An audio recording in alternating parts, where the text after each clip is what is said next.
अरे भाई बंदरू, ओए जल्दी नीचे आ भाई, नीचे आ। तुम्हें पता है अंग्रेज आ गए, अंग्रेज। कहाँ आ गए अंग्रेज? अरे पंजाब में अंग्रेज आ गए। अरे अरे अरे अरे अरे आप लोग कहां जा रहे हैं भाई? बैठ जाइए, बैठ जाइए। ये वो वाले अंग्रेज नहीं है जो हमारा देश हमें 99 साल की लीज पर देकर गए, वो नहीं आए। दरअसल पंजाब इलेक्शन में काले अंग्रेज आ गए।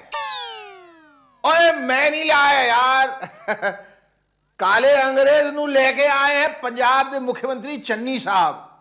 आ जाओ चन्नी साहब। हम काले हैं तो क्या हुआ, दिल वाले हैं।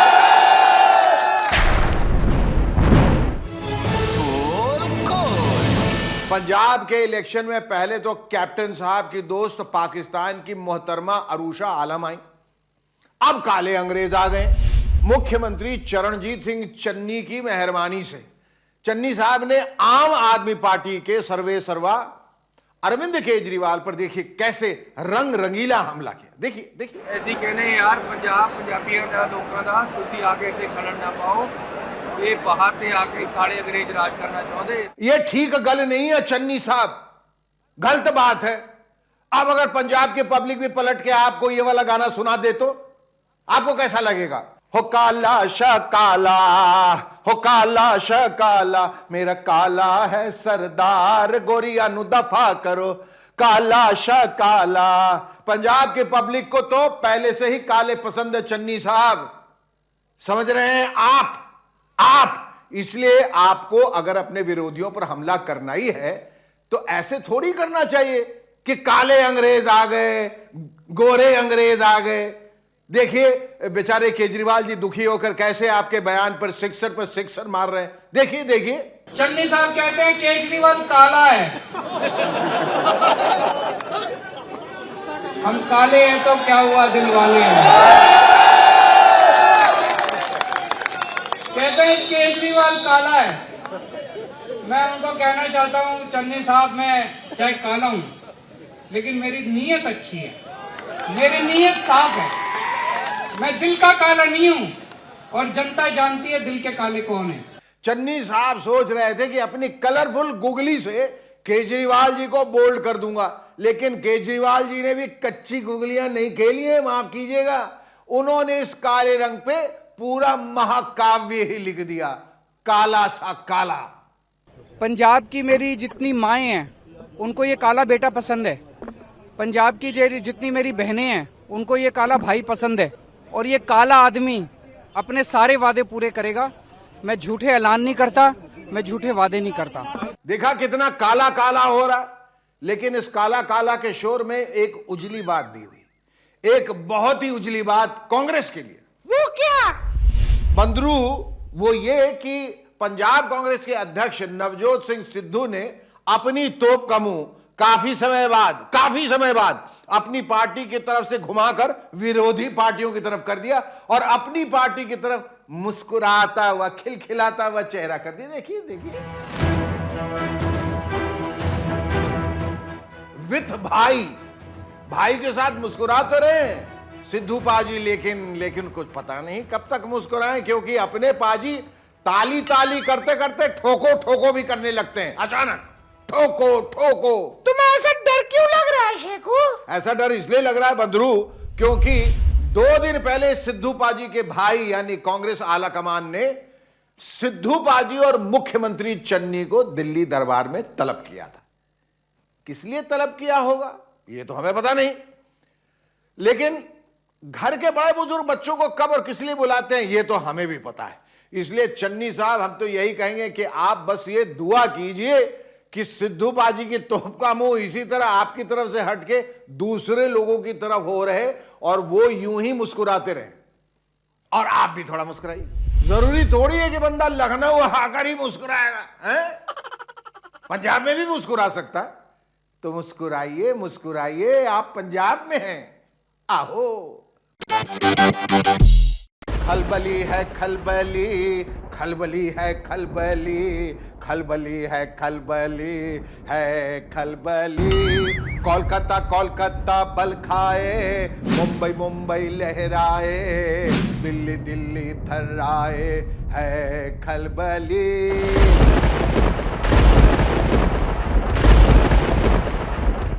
जब तुम जिएंगे तब तक लड़ेंगे। पश्चिम बंगाल की मुख्यमंत्री और तृणमूल कांग्रेस की नेता ममता बनर्जी इन दिनों खलबली मचाओ अभियान पर है। पहले तो उन्होंने बीजेपी में खलबली मचाई, फिर कांग्रेस में खलबली मचाई, और अब किसने मचा दी? अब दीदी ने कांग्रेस के नेतृत्व वाले यूपीए में खलबली मचा दी। जैसा कि बाकी कई नेता करते हैं, यानी राजनैतिक काम करने के पहले पूजा पाठ करते हैं, ठीक वैसा दीदी ने भी किया। यानी मुंबई के सिद्धिविनायक मंदिर में बप्पा के दर्शन किए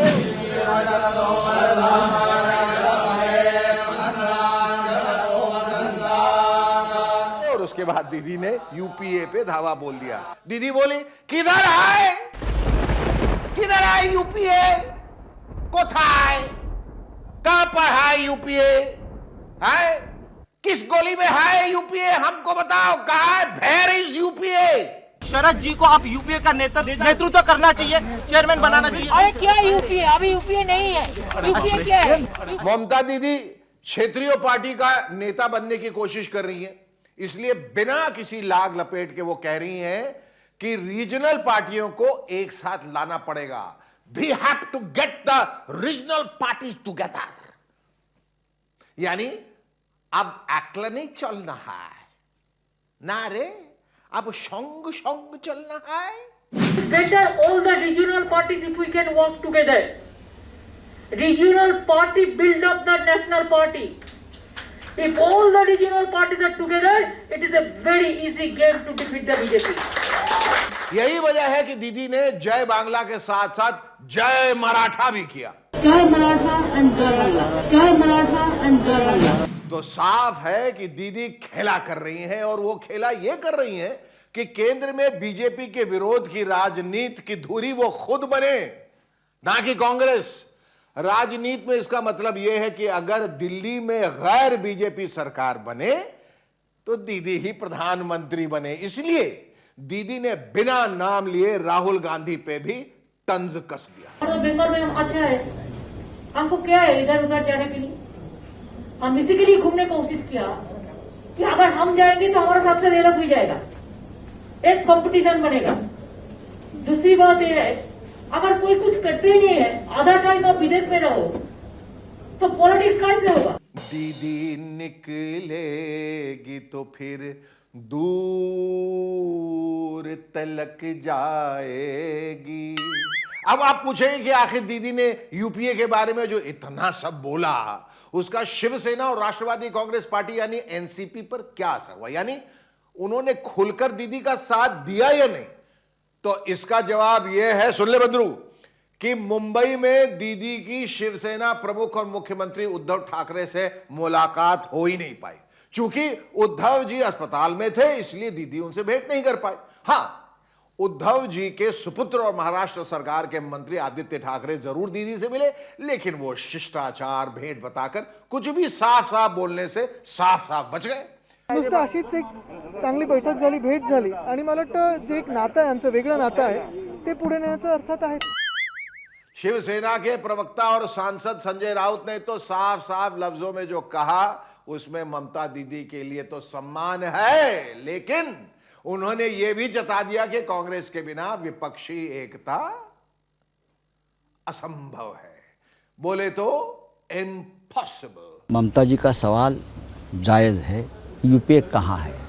महाराष्ट्र के मुख्यमंत्री और शिवसेना प्रमुख उद्धव ठाकरे साहब ने भी बार बार सवाल उठाया है कि यूपीए को मजबूत करना चाहिए, लेकिन उद्धव जी ने यह भी कहा है अगर यूपीए नहीं है तो एनडीए कहाँ है, एनडीए भी नहीं।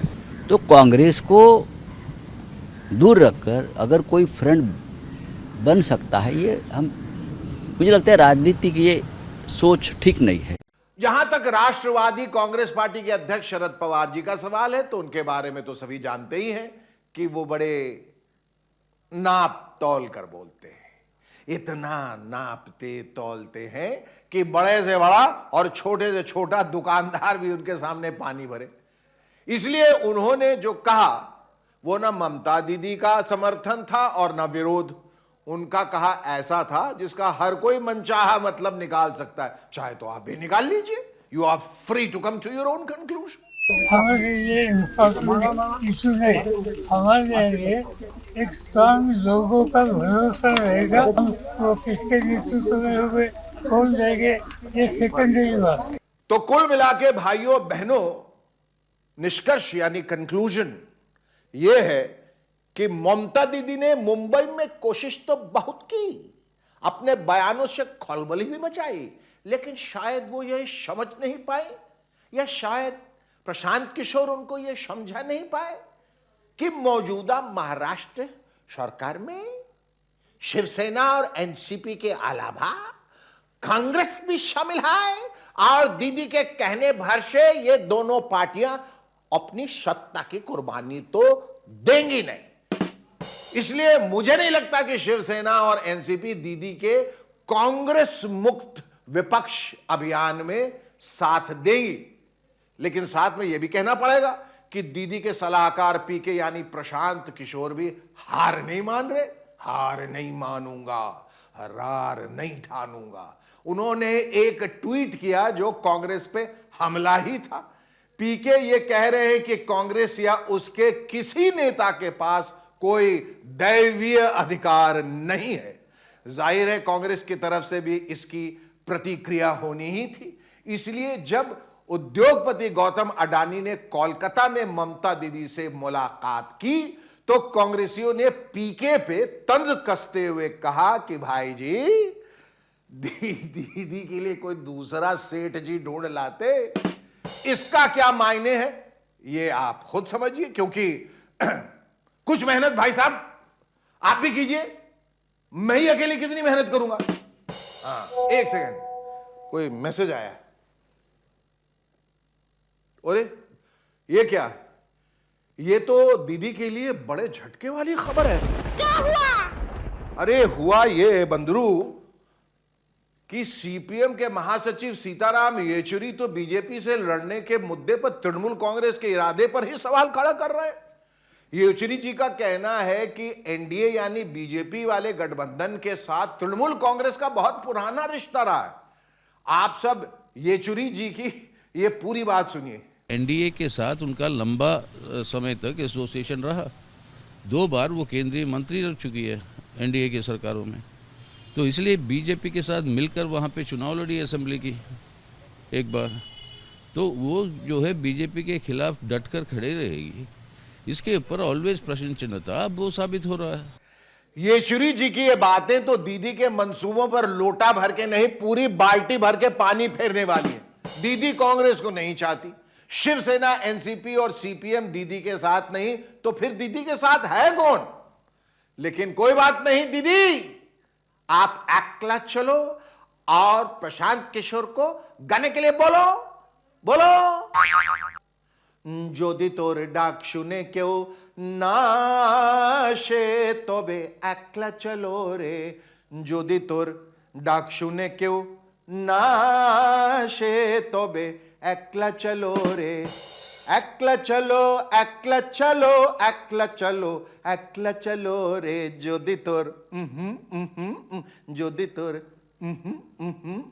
যদি তোর ডাক শুনে কেউ না আসে তবে একলা চলো রে।